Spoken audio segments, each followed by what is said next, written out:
Hello এডিবিল, আবার স্বাগত আপনার কোভিড বিচারালে, যেখানে আজকে আমরা দেখবো ফায়ার ফোর্স সিজন 3-র এপিসোড নাম্বার 5 কে। তো চলুন বেশি দেরি না করে এপিসোডটি শুরু করা যাক। এপিসোডের শুরুতেই আমরা দেখি সব পিলার অদৃশ্য হয়ে যায়।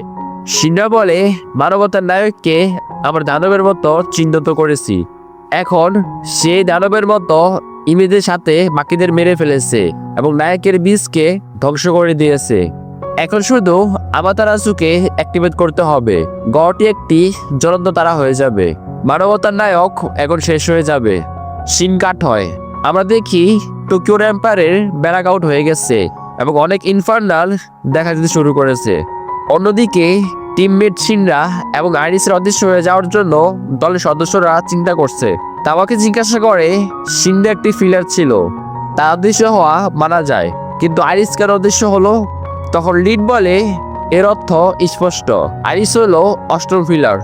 লিস্ট এটাও বলে যে ব্ল্যাকআউট ফিলারদের অদৃশ্য হওয়ার কারণে হয়েছে। তারপর সে একটা প্রশ্ন করে, কিন্তু এইসব পিলার গেল কোথায়? তখন সেখানে অ্যারো আসে। সে বলে তার অ্যারো লাই গেছে এবং বলে গ্রেট ক্যাটাক্লিজম তার চূড়ান্ত পর্যায়ে প্রবেশ করেছে। তামাকি প্রশ্ন করে, আমরা তোমাকে কেন বিশ্বাস করব? অ্যারো বলে, কারণ শো অদৃশ্য হয়ে গেছে এবং শোকে রক্ষা করা আমার দায়িত্ব। শো অ্যারোকে আগে বলে দিয়েছিল যে যদি আমরা সব পিলার অদৃশ্য হয়ে যাই তবু আশা হারিও না। অ্যারো টিমমেটকে বলে, এখনো আশা আছে, শুধু আমাদেরকে গ্রেট ক্যাটাক্লিজমের ট্রিগার করা সৃষ্টি বন্ধ করতে হবে। তারা আমাতারাসুর দিকে রওনা দেয়। রাস্তা তাদের ওগেনের সাথে দেখা হয়, তাকে সাথে নেয়। আর্থার এবং ওগেন সিংহের ব্যাপারে কথাবার্তা বলছিল। তারপর আমাদের একটি ফ্ল্যাশব্যাক দেখানো হয় তাদের একাডেমির সময়ের, যেখানে সিনরা, ওগেন এবং আর্থার বন্ধু ছিল। ওগেন সবকিছুতে সেরা ছিল। তখন একটি ছেলে গুজব ছড়িয়ে দেয় যে সিনরা একটি দানব, যে তার নিজের বাবা মা এবং তার ছোট ভাইকে মেরে ফেলেছে। কিন্তু সে কখনো এই বাজে কথায় বিশ্বাস করেনি এবং আর্থারও না, যদিও আর্থার তাকে অনেকবার দানব বলে ডেকেছিল। গল্পটা বর্তমানে ফিরে আসে। তারা আমাতারাসুতে পৌঁছে যায়, যেখানে লিসা এবং ওই এসে পড়ে। বেলকন, লিসা এবং ওই তিনজন আমাতারাসুর ভেতরে যায়। বাকি সদস্যরা বাড়ি থেকে গার্ড করার জন্য প্রস্তুত হয় এবং সবাই সবার নিজের পজিশন নেয়। তখন সেখানে প্রচুর ইনফার্নাল চলে আসে এবং হোয়াইট ক্ল্যানের মেম্বাররাও সেখানে আসে পড়ে। ক্যারেন এবং নিৎসু, হিনোয়া এবং অ্যারো ইনফার্মারদের মারতে শুরু করে নিজ নিজ লং লেস অ্যাটাক দিয়ে। তামাকি এবং মাকি দুজনে ক্লোজ কম্বেটে জড়িয়ে পড়ে। তখন নিৎসু সেখানে ইনফার্মার বিশকে ডেকে আনে। অ্যারো সেই ইনফার্মার বিশকে মারতে যাচ্ছিল, তখন মাঝখানে ক্যারেন বাধা দেয় এবং অ্যারোর শক্তি শোষণ করে তাকে মারতে যাচ্ছিল। তখন একটি পাঁচ এসে কারেনকে লাগে এবং ওগেন সেখানে দাঁড়িয়ে বলে, তোমার প্রতিপক্ষ আমি। তারপর তাদের মধ্যে লড়াই শুরু হয়। লড়াইয়ের শুরুতে ওগেন উপরে হাত রাখে, কিন্তু ক্যারেনের খুব বেশি গতি হয় না।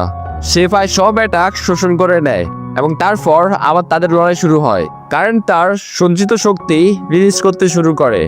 ওগেন বলে যে যারা এখানে থাকছে তারা তাদের পূর্বপুরুষদের নিয়ে আসা, তাদের রক্ষা করা তার দায়িত্ব। পূর্ববর্তী রেড ক্যাটাক্লিজমের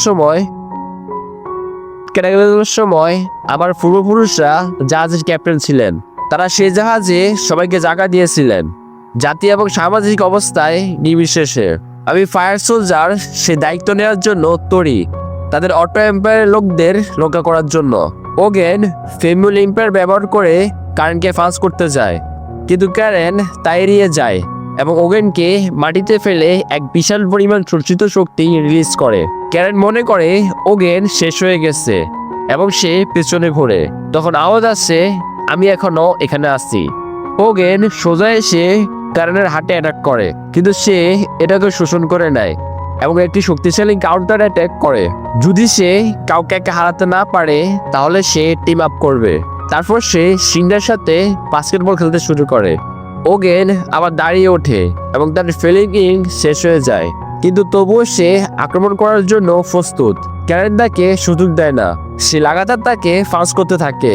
ওগেন অজ্ঞান হয়ে যায়, তবুও তার ফিলিং অ্যাক্টিভেট হয়ে যায়। তার শরীরে কোনো শক্তি বাকি ছিল না।